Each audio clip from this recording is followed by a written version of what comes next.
Hi girls, as requested, I'm going to make you a circles revision video and I'll try and keep it as short as I can. The first thing I want to remind you is that you'll need to be able to label the parts of a circle, possibly draw them or maybe even explain them in your own words. So please go through our notes and those definitions and make sure you understand them. The next thing you'll need to know is your rules for finding the circumference of a circle, so the length around the outside as well as the area of a circle. The circumference of a circle is 2 pi r, and if you remember, the 2 lots of the radius is the diameter, so we can also use pi d. It doesn't matter which rule you use, just make sure you know your rules. Area of a circle, we use pi r squared. Now for a sector, which is this slice of pie we've got over here, that's only part of the circumference that we'll be finding. So if we're looking at the actual circumference or the actual arc length, so if I asked you to find that arc length or even the perimeter of this full sector, so the perimeter of the full sector, we'd have r plus another r, so that would be 2r, and then we don't want this part of the circumference, we only want this part here, and the fraction of the circumference we have is theta on 360 times 2 pi r. So that would be the full rule that we'd start with if we were finding the perimeter of a sector. To find the area of a sector, once again, we don't want pi r squared, we want a fraction of the area. So we're going to times by the fraction of the circle we have, which is theta on 360. So that theta, that angle inside the sector, is very important. Let's start with a basic example on finding the perimeter and the circumference and the area of a circle. So circumference is 2 pi r or pi d. Pi d probably would have been better in this circumstance, but that's okay.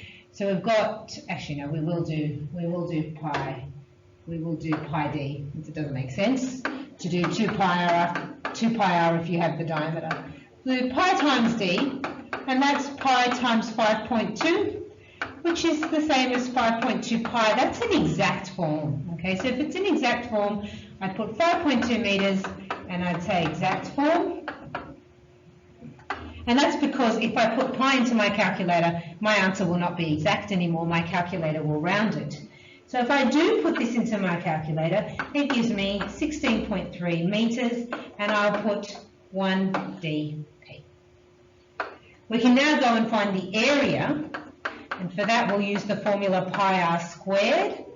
And we need to know that if that's the diameter, the radius will be that quantity divided by 2, which is 2.6.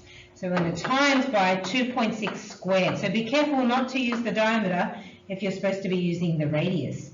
Now if I put the 2.6 squared into my calculator, I'll get 6.76 pi, and that's if I'm looking at doing exact form. So that would be 6.76 pi square meters in exact form.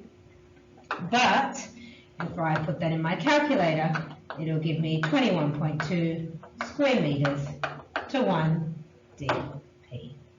So quite basic examples, and that's the setting out that I would expect you to mirror.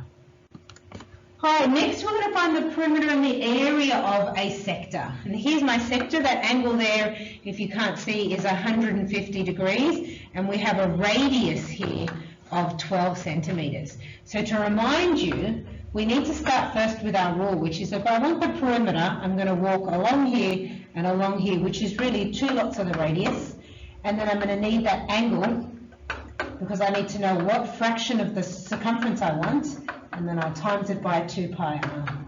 From there, I'm going to substitute in the radius, which I will change to 12, my theta, which I will change to 150 on 360, and I'll times by 2 times pi times the radius, which is 12. And this is where I will start to put things into my calculator. See if I can change my colour.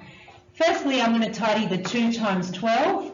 I'm also going to tidy the 150 on 360 times by 2 times by 12. So you've got to enter things into your calculator carefully. We know 2 times 12, that's easy. That's 24. Next I'm going to put in one go, 150 on 360 times 2 times 12. And if you do that, you will get 10. Then the pi needs to drop down as well, and we get 24 plus 10 pi. That would be in the units of centimetres, and that is in exact form, okay, because I'm leaving it with the pi there. It's quite a nice, tidy little expression. I think we'll stop at exact form, actually. We'll just leave it like that. You can do the calculator work too if the question asks you to. If we're finding the area and have a slightly different rule, okay, I'm going to be doing pi r squared, but I don't want the full circle. I want only a fraction of the circle. So start off with your basic rule. I'm going to put in our angle for theta over 360 times pi times 12 squared. And this is where we want to enter certain parts now into our calculator. All the numbers, everything except for pi. Pi is also a number. Just don't enter the pi if you're doing the exact form. So if you put all of that into your calculator, you should find, at least I found, that I got 60. And then your pi should just drop straight down, and it is area, so it's going to be square centimetres in exact form. So those are two slightly more complex examples, but we have the same process, which is set out a rule or the formula, substitute, and then tidy. Okay, don't forget to give your units and tell me about your answer, if you've rounded it or is it in exact form. All right, working backwards questions. For this question, I've told you the area, but you have to find me the diameter. So we know the area of a circle is pi r squared. So I will replace the area with what I've been told, which is that the area is 15.7 square meters, and I'm trying to solve for r. So now it becomes an equation where we have to make r the subject. The first thing I'm going to move is the pi. There's not much else to move. There's a squared and a pi, but the squared has to go last because it's attached to the r. So I'm going to divide, because there's a time sign here, I want to do the opposite, and I'm going to divide by pi on both sides, and then this pi and that pi will cancel, leaving me just with my r squared. So I get r squared equals 15.7 on pi. Now I need to get rid of the squared, and I can do that by square rooting. Now I'm hoping at this point you remember that when you take the square root of an equation with the squared, you need a plus minus. But in this case, we're not going to put the plus minus, we're going to say as the radius is positive. So I don't even need to worry about whether it's negative, because I know the radius of a circle is positive, but I really should explain myself, which is what I do here. So we'll just write r equals the positive square root of 15.7 on pi, as r is positive, and we know that the diameter is actually 2 lots of the radius, which is this expression here. I don't need to use my calculator till the very, very end, and if I wanted to, I could type that into my calculator, and it actually gives me 4.47 meters to 2 dp. But just notice I only used my calculator right at the end. So that's a good example of a working backwards question. Lastly, I've got a challenge problem for you. You can, through these videos, you can pause them at any point in time, try and do the questions, and then check your solution with mine. And that's what I recommend you do for this nice little challenge question. I'm asking you to find the shaded area, and I want you to do it in exact form, okay? In exact form. So let's see how you go. Pause the video now if you're going to give it a go. I hope you will. And I'm going to go through the solution. We can see here that I've given you the radius of this bigger circle and the radius of the smaller circle. So I might extend it and draw in the fact that that would also be 3 and that would also be 2. So it means that the diameter of this big circle here is actually 10, which means its radius is 5. Okay. So I've got 3 circles, a big one, then a medium one, and a smallest one. So like the 3 bears. I think I've been reading fairy tales to my children too much. So what we're going to do to find the area is we're going to take the first circle, we might even call that capital R, and then I'm going to minus this circle and this circle. I'm going to minus pi little r 1, r1 all squared, meaning radius 1, and I'm going to minus pi times r2 all squared. And really, if I'm going to use language like that, I really should label what is what. So here, I'm going to call that r1 equals 3, and I'm going to say that r2 equals 2. Okay?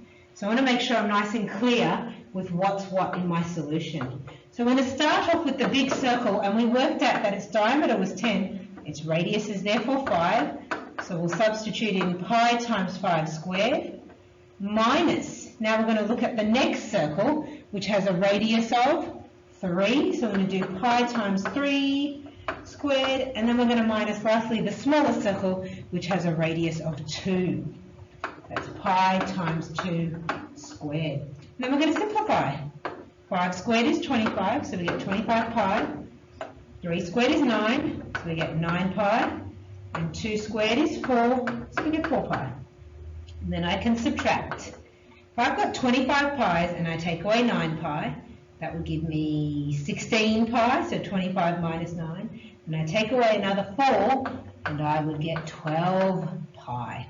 And that is exact form. Because they didn't give me centimetres or metres or any other units, I just write units or square units.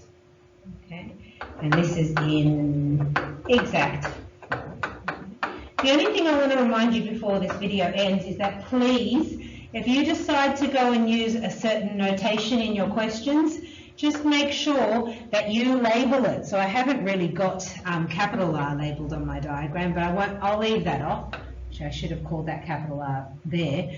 But please label, so R1, R2, and if you want to, you can always put a line here, and you can say capital R equals 5. But the clearer your work, the better for whoever has to read your solution. Good luck with your study, and I hope this video helps you get ready.